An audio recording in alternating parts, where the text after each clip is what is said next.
Мирні народи воюючої країни.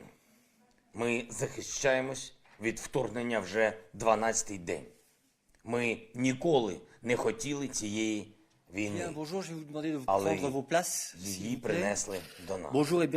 Ми ніколи не мріяли вбивати, але нам доводиться вибивати ворога з нашої землі та з нашого життя. Нам доводиться терпіти те, чого жоден інший народ Європи не бачив 80 років. І саме на нашій землі вирішується, чи стане хтось інший в Європі жертвою такої жертви.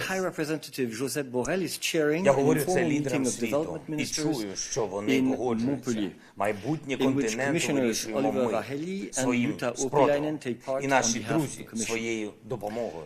Ministers will discuss the situation in Ukraine from the development perspective beyond the current humanitarian crisis. They will also discuss the geopolitical dimension of our international cooperation. A press conference with High Representative Borrell will take place at around 2:30 p.m. and therefore, as usual, I invite you to reserve your questions related to these topics for the relevant press conference. With this, we've come to the end of our announcements. Вторгнення продовжується і Росія не відмовилась від своїх планів проти України, значить потрібен новий санкційний пакет. Нові санкції, нові санкційні кроки проти війни заради бойкот російського експорту. Зокрема, відмова від нафти і нафтопродуктів з Росії. Це можна називати ембарго, а можна просто мораль, коли відмовляється давати гроші терористам. Бойкот імпорту в Росію. Якщо не хочуть дотримуватися цивілізованих правил, то не мають отримувати і товарів та послуг від цивілізації. Хай війна їх нагодує. Міжнародна спільнота має діяти ще більш рішуче. Коли хтось втрачає розум, треба втратити страх і забути про комерцію. Треба захищатись, треба бути моральними і державам, і компаніям. Треба боротись проти нелюдської сили, яка хоче зруйнувати саму людяність. Успіх української армії, воля українського народу, принциповість міжнародних санкцій – ось шлях до миру. Вночі окупанти вдарили по Миколаєву, прямо по житловим районам, з реактивною артилерією, били по Харкову, спальні райони мирного міста, били по іншим містам нашої держави. Жодного воєнного сенсу, просто терор. Тримають в заручниках мешканців Ірпеня, Бучі, Гостомеля, багатьох інших міст та містечок, селищ, які окупанту вдалося захопити тимчасово, поки не отримують покарання. А вони отримують. Наші Збройні сили знають, як це робити. Ворог втомлений, деморалізований. Вони прийшли на нашу землю шукати те, чого тут ніколи не було – боягузтво, згоди на рабство. Будь-якій нормальній людині страшно дивитись на згорілі будинки, це зрозуміло, зруйновані панельні багатоповерхівки, знищені звичайні машини, ракети, авіабомби, гради, міномети проти людей. Відчуття, ніби це в іншій країні. Але When it comes to EU-China relationship, you know that this relationship has been discussed very often. It's a multifaceted, complex relationship, and we hope that in these testing times, each country which puts emphasis on respect for rules and international principles and international order will do its best to prevent these atrocities and this war. So this is the framework of our relationship. Або силою, яка у вас є, або ви дасте нам бойові літаки і засоби протиповітряної оборони, які дадуть нам потрібну силу. Це допомога, яку світ повинен надати не просто Україні, а собі, щоб довести, людяність переможе якнайшвидше. Уряд України вже працює над тим, як відновити нашу державу після перемоги, як дати більше сил країні, поки ми боремось. Створений спеціальний пакет допомоги бізнесу та працівникам. ФОПи першої і другої групи повністю звільняються від ЄСВ. Підприємства та ФОПи третьої групи звільняються від сплати ЄСВ за найманих працівників, які були призвані до лав Збройних сил України та інших захисних формувань, в тому числі тероборони. Звільнення від сплати податку на землю та орендної плати за землю державної і комунальної власності на всіх територіях, де ведуться бойові дії. Усе це на час воєнного стану та ще мінімум на рік після його завершення. Відтерміновується сплата податків для всіх підприємств, які не спроможні їх заплатити. І це тільки перша частина великого пакету допомоги, урядової підтримки. Усі керівники центральної влади мають чітке завдання розробити таку систему дій, щоб відновлення України було швидким та орієнтувалося тільки на людей, перш за все. На те, щоб ми всі повернулися до миру, до звичайної роботи, коли повернемо нашу землю. Я вдячний усім власникам і керівникам підприємств, які продовжують працювати і виконують зобов'язання перед своїми працівниками. Платити зарплату людям. Навіть якщо компанія не працює, як раніше, це значить захищати Україну. Держава всі свої зобов'язання виконує. Проіндексовані пенсії вже у людей. Зарплата в бюджетній сфері виплачується так, як це і має бути українцям. Нас багато, нас мільйони, а це мільйони способів боротися за своє майбутнє, за нашу державу, за нашу свободу, за наш національний прапор, жовто-блакитний, не триколор. Ми захищаємо наш прапор, бо це наш світогляд. Під жовто-блакитним ми перемагали на Олімпіадах. Цей прапор ми розгортали і в космосі, і в Антарктиді. Під нашим національним прапором наші рятівники, наші пожежники, миротворці, медики, всі інші приходили на допомогу Туреччині, Греції, Ізраїлю і Грузії, Афганістану, Чорногорії, Індії, Італії, Конго та багатьом іншим країнам світу. Чого ми ніколи не робили під цим прапором? Не нападали на інші країни, не захоплювали чужі землі, не вбивали людей. Avec tous les partis pour avoir un résultat vite, un résultat positif, mais je ne peux pas dire plus de détails. На нашому прапорі немає крові, немає і ніколи не буде чорних плям, немає і ніколи не буде жодних свастик. Український прапор – це земля, мирна, родюча, золота, без танків. Це небо, мирне, чисте, блакитне, без ракет. Так було і так. En cas d'accord, il faudra convoquer une réunion ministérielle, c'est ça? Слава Україні. Oui, bien sûr, si on trouve des accords, donc on convoque la commission conjointe ministérielle dans un niveau ministériel. Et si c'est le cas, nous allons faire un annoncement. Merci. Je continue donc avec les questions de la plateforme. Griselda.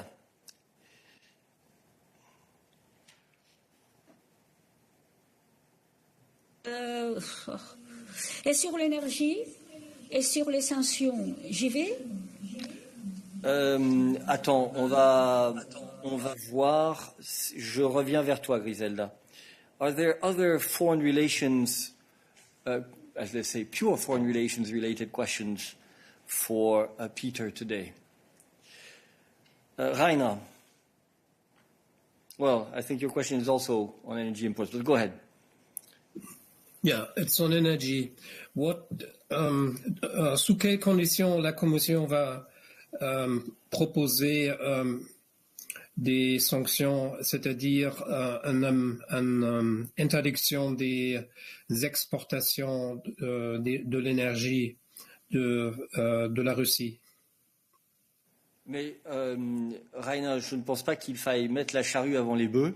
La présidente vient de dire dans un VIP Corner qu'elle donnait avec le Premier ministre italien Mario Draghi, que nous étions en train de travailler sur des mesures pour nous assurer de la mise en œuvre sans faille des paquets de sanctions qui ont déjà été agréés, et que par ailleurs, étant donné les actions de Vladimir Poutine en Ukraine, bien entendu, nous travaillons à la possibilité de sanctions supplémentaires, mais elle n'a pas fourni de détails. Donc je crois qu'il faudra que tu attendes les annonces que nous ne manquerions pas de faire le moment venu.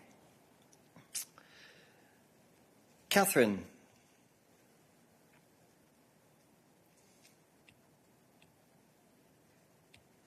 Hi, is that working? It is. Go ahead.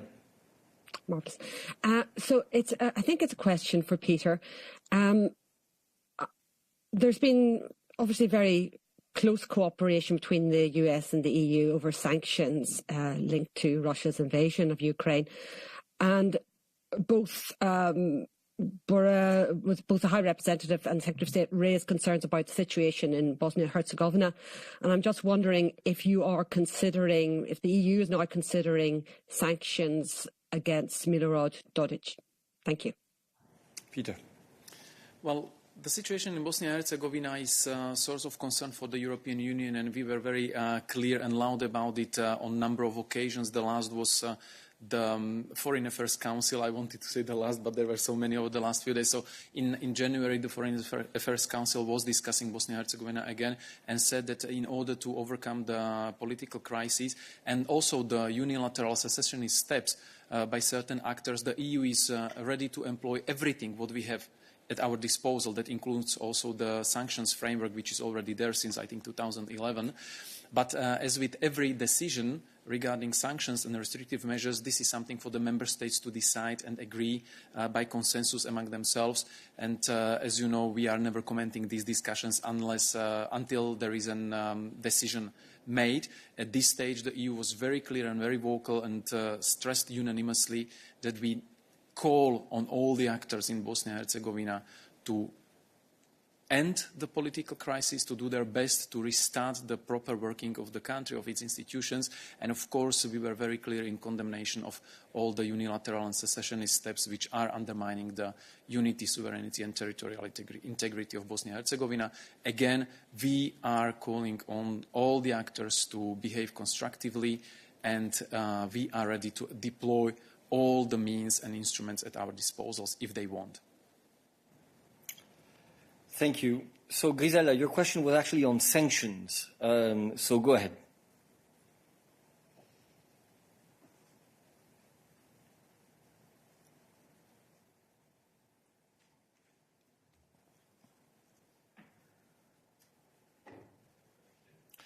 We can't hear you for some reason. Your mic seems to be turned on.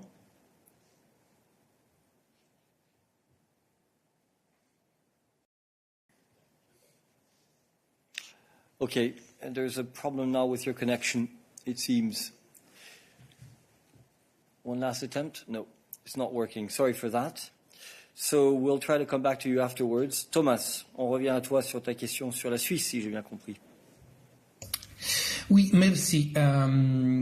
Donc, j'ai découvert qu'il y a 5 jours, le 2 mars, le vice-président Šefčovič a rencontré le Swiss Finance Council, qui est essentiellement les deux principales banques suisses ensemble, UBS et Crédit Suisse. Sur le registre de transparence, c'est marqué qu'il a parlé de EU-Swiss Relations. C'est un peu générique. Je me demande si on peut avoir des détails. Est-ce qu'ils ont parlé des sanctions? Est-ce qu'ils ont parlé de la recherche des oligarques?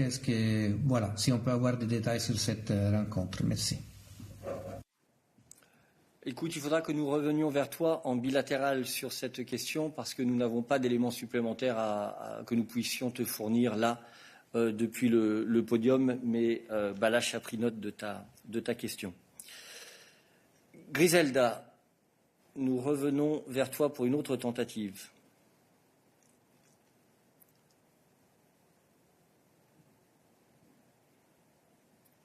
microphone maintenant. Oui, maintenant, c'est bon maintenant? Ça marche, vas-y.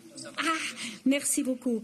Donc ma question était d'essayer de confirmer si c'est vrai que vous êtes en train de préparer un paquet de compensation pour faire face aux sanctions ou à l'impact des sanctions à niveau européen. Et s'il est possible que la Commission présente ça avant les sommets de jeudi à Versailles. Ça, c'est ma première question.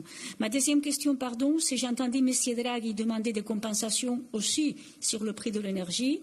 Vous savez que l'Espagne demande depuis très longtemps que le prix du gaz ne soit pas la base pour fixer le coût de l'énergie. Est-ce que vous êtes prêt aussi à présenter avant les sommets de jeudi une proposition sur ça? Merci. Merci beaucoup, Griselda, pour tes questions. Il n'y a rien que je puisse dire sur les préparatifs que nous serions ou nous ne sommes pas en train de faire par rapport à l'un ou l'autre sujet particulier. Comme tu sais, il y a une réunion du collège demain. Tu n'es pas sans savoir, comme beaucoup d'entre vous, qu'il y avait dans la liste des points prévus une communication sur l'énergie.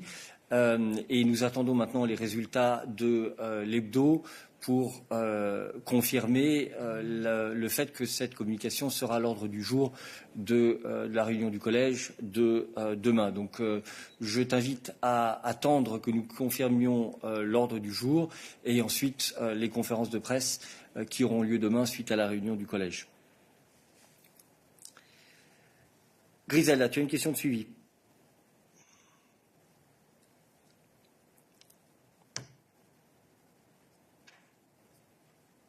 Je t'en prie.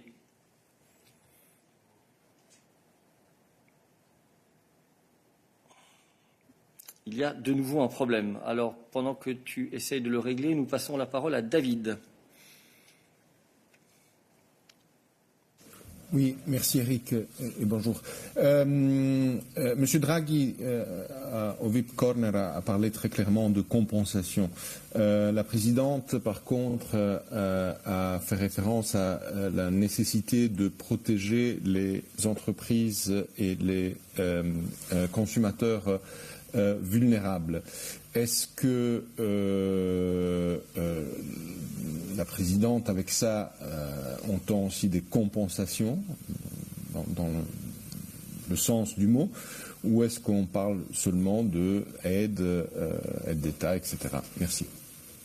Je pense que les propos de la présidente ont été clairs. Elle a parlé de protection, des consommateurs, que ce soit les ménages vulnérables ou les entreprises ayant des difficultés particulières. La manière exacte dont s'articulera ou s'articuleront plutôt même ces propositions, il faudra attendre de voir les annonces que nous serons amenés à faire une fois que le collège aura adopté ces propositions en ce sens. Il ne me revient pas ici de commenter sur le fait que entre les propos du Premier ministre et les propos de la présidente de la Commission, il y a ou non une intersection plus ou moins grande. Je crois qu'il faut que nous attendions la discussion du collège de demain et il y aura plus de clarté à ce moment-là.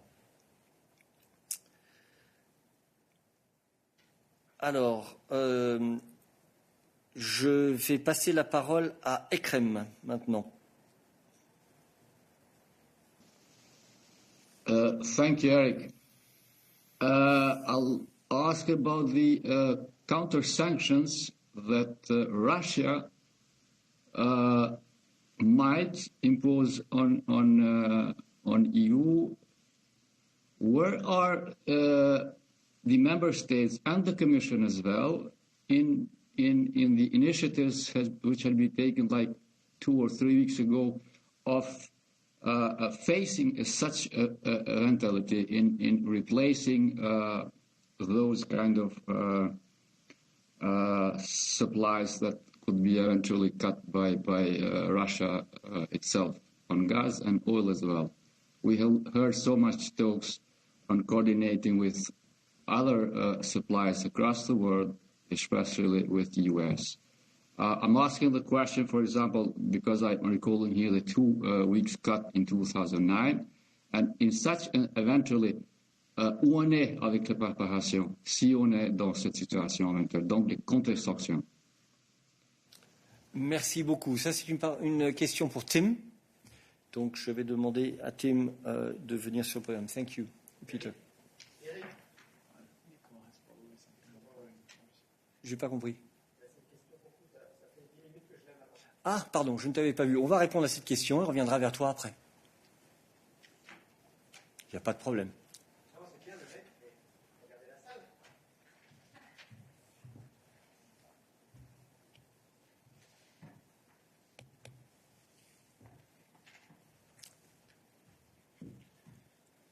Thanks. So, Ekrem, I think your question, insofar as concerns me, is where we are with preparedness for potential interruptions of supply in our energy supplies. If that does happen, that's a topic which has been mentioned repeatedly by the President, by Commissioner Simpson in previous weeks. There's a lot of coordination which has been going on with the Member States to understand where they stand. The Commission has also been doing its own analysis of the situation, and the headline message which the President has repeated is that for this winter cooling season, which we're approaching the end of, we are rather on the safe side in terms of the energy supply that we have. We have interconnections between our member states, meaning that nobody is dependent on just one source of energy or just one supplier. We've been working, as you mentioned, very intensively with alternative gas suppliers around the world, with different partners, look at increasing LNG imports and pipeline imports, and LNG imports actually reached a historic high in January, providing 10 billion cubic meters of LNG gas into Europe. And we also, of course, have gas storage. Gas storage tends to provide quite a significant share of our heating anyway throughout the winter. We're currently at just under 30% in terms of the filling level of gas storage in Europe. So that's where we stand for now. And as I said, we're regularly in contact with all of our member states to make sure that we're closely coordinated with them in case of any incidents. Ekrem, you have a follow-up. Yes, it's a logical follow-up. What just Tim said to us now, the Deputy Chancellor of Germany said it like 4 or 5 days ago. So my question is, if the member countries are prepared already or have made already the preparations to face the eventually 2 months cut, which could be done by Russia, where is the obstacle? Why then the EU member countries are not switching off the pipelines themselves first, before Putin does it, for example? If you are ready to go ahead and not feel the consequences. No, that's, Ekrem, you are interpreting things in a way which is not correct. What I think Tim has said is that we are prepared for cuts, in particular until the end of the heating season, right? And who knows if there are cuts, how long they last. You say 2 months, but who knows how long cuts would last. So you need to check your premise, the premise to your question. That's important. Obviously, we have taken all the measures that we could and continue to take measures that we can in order to be as resilient as possible in the face of a potential cut. But obviously, if there was a cut, we would have to see exactly what is the length of it, etc., etc. So it's not as if it's a black and white scenario. So this is the position that we're on. But again, we have the heads of cabinet meeting at this point in time. We will be announcing the agenda later this afternoon, and I'm sure we will have the opportunity of coming back to this tomorrow. OK. Alors, je repasse la parole à Nicolas.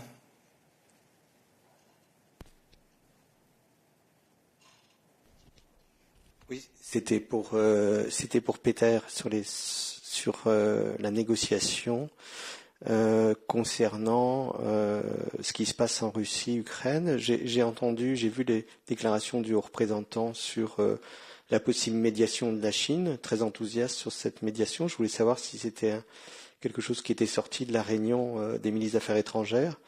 Et je voulais savoir également s'il y avait le projet de nommer, comme on fait en temps de crise, un représentant spécial. Parce que je suis assez étonné de voir qu'il n'y a pas de médiation européenne engagée à quelque titre que ce soit dans ce conflit. Peter.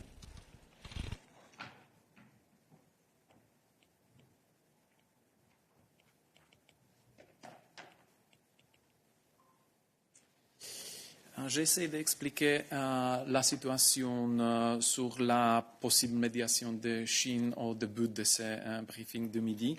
Donc, pour ajouter sur la deuxième partie de votre question, nous sommes bien sûr intéressés de trouver une solution pour ces situations, pour ces crises. Nous sommes très intéressés de voir l'arrêt de l'hostilité, de le combattre naturellement. Et nous travaillons avec tous les partenaires internationaux. Et nous travaillons dans une manière très, très intense avec tous les partenaires qui peuvent ou pourront servir comme un médiateur dans ces crises. C'est bien sûr, c'est très clair que Poutine ne veut pas accepter l'Union européenne comme médiateur parce que nous connaissons les raisons. Mais il y a des partenaires dans le domaine international qui ont fait une offre de médiation et nous travaillons avec ces partenaires pour voir comment on peut aider à trouver une solution et une fin de ces crises. Follow-up. Excuse-moi, est-ce que tu peux préciser quel médiateur, parce qu'il y en a beaucoup des médiateurs internationaux avec qui on peut travailler. Est-ce que c'est la Turquie, est-ce que c'est Israël, est-ce que c'est l'Arabie Saoudite, est-ce que c'est la Chine, parce que j'en vois à peu près 4-5 se précipiter à Moscou. Est-ce que c'est de cet ordre-là? Deuxième pan, je ne comprends pas pourquoi dans l'Union européenne on a quand même des pays, des chefs d'État, des chefs de gouvernement qui ont une relation peut-être plus fluide avec le Kremlin et qui peuvent peut-être servir d'intermédiaires qui ne sont pas automatiquement, calés sur une hostilité latente. Donc pourquoi on ne recourt pas à eux? Et je reviens sur ma question d'un représentant spécial. Pourquoi on ne nomme pas un représentant spécial pour ce conflit? Pour une médiation entre les deux parties du conflit, on doit avoir l'acceptance de le médiateur par les deux parties. Donc, ce n'est pas pour l'Union européenne imposer un médiateur, c'est à Ukraine et Russie trouver un accord sur qui serait le meilleur médiateur. Nous pouvons seulement soutenir ce processus et nous pouvons appeler et travailler avec les partenaires internationaux qui ont déclaré son volonté pour jouer ce rôle très important. Mais ce n'est pas pour l'Union européenne d'imposer un pays ou autre comme médiateur. C'est pour l'Ukraine et pour la Russie d'accepter une médiation qui est acceptable pour les deux parties. Jessica. Yeah, well, look, it's very difficult to manage. There are so many dimensions to the Ukraine situation that we'll take your questions as they come. Thank you. Just on energy, the Commission President said this morning she wanted to get rid of Europe's reliance on Russian coal, gas and oil. I just want to understand that more exactly. Is the long-term aim to have zero imports of that nature or just to dramatically reduce them? Thank you. Look, she has said to get rid of. I think to get rid of in the English language is a relatively clear term. Now, what she has also said in her speakings is that this implies two things. On the one hand, diversifying, well, three things, in fact. On the one hand, diversifying our sources of supply of gas, be it LNG or pipeline gas, from reliable producers. Secondly, what she called Repower EU, which is an acceleration of our investment in renewables. And thirdly, efforts on energy efficiency. Now, what what the end result of that will be is a highly increased capacity of Europe to supply its energy away from Russia and to increase the share of homegrown energy. That is the objective. Okay, Christian.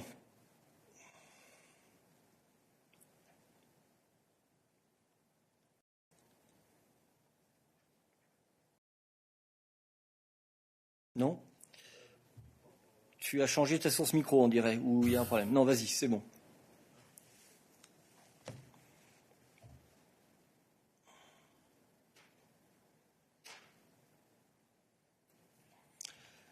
Ok, il y a un problème, on repasse à Ekrem.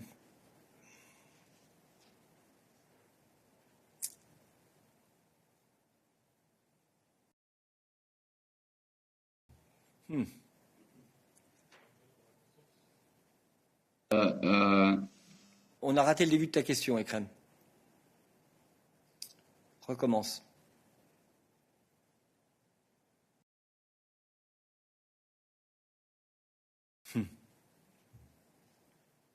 Who knows what's happening?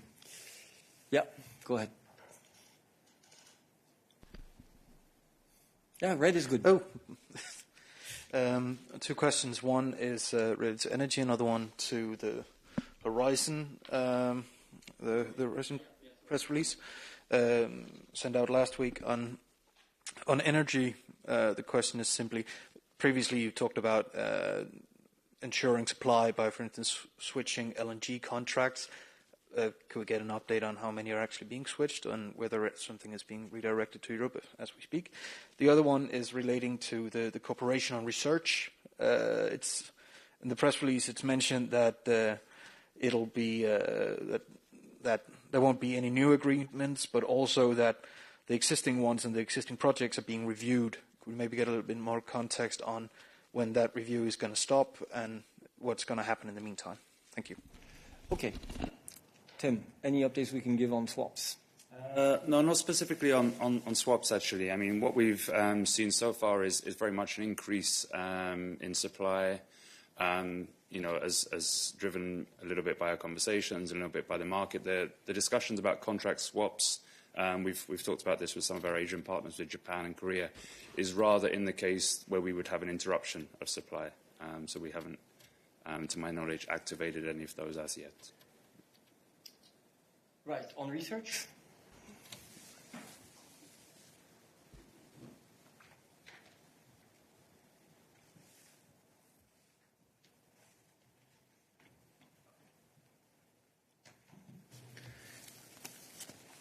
Yes, thank you for the question. Indeed, we have published a press release last week specifying that no new agreements will be signed and that everything is under review as concerns cooperation on research with Russia.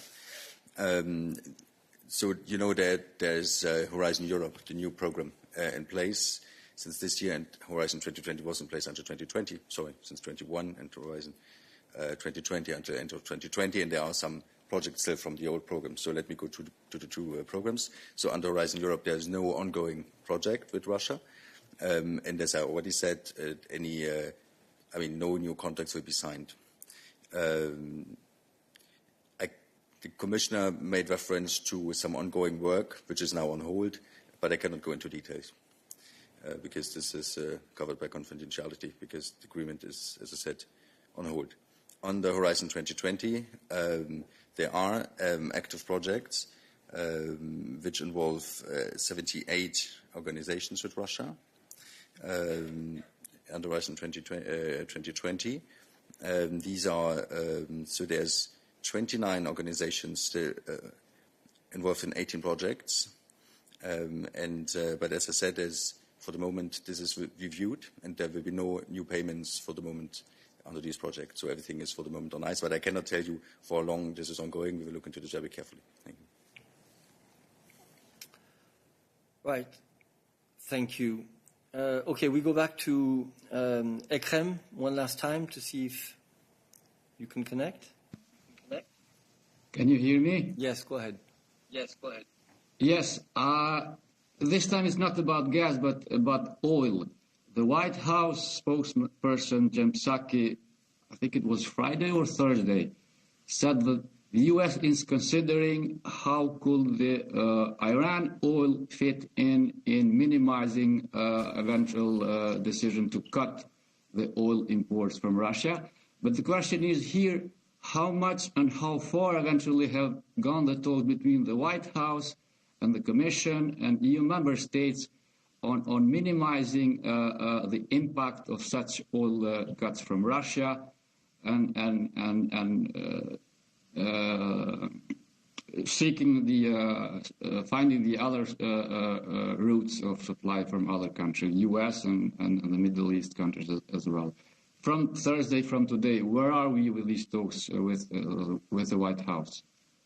I'm afraid, Akram, that we're not going to give a day-to-day debriefing of our contacts with the White House on all the different aspects of the Ukraine crisis. As I've said, the President herself in the VIP corner today mentioned specifically that one of the objectives that the Commission was pursuing for the European Union is to get rid of our dependence on Russian oil, gas and coal. And I've just mentioned in the answer to the previous question the ways in which we want to do this. One of them, indeed, is diversify our sources of supply, and that is certainly something on which we are working. But I'm not in a position to give you here further details on exactly what is taking place in order to ensure that this happens. Augustine.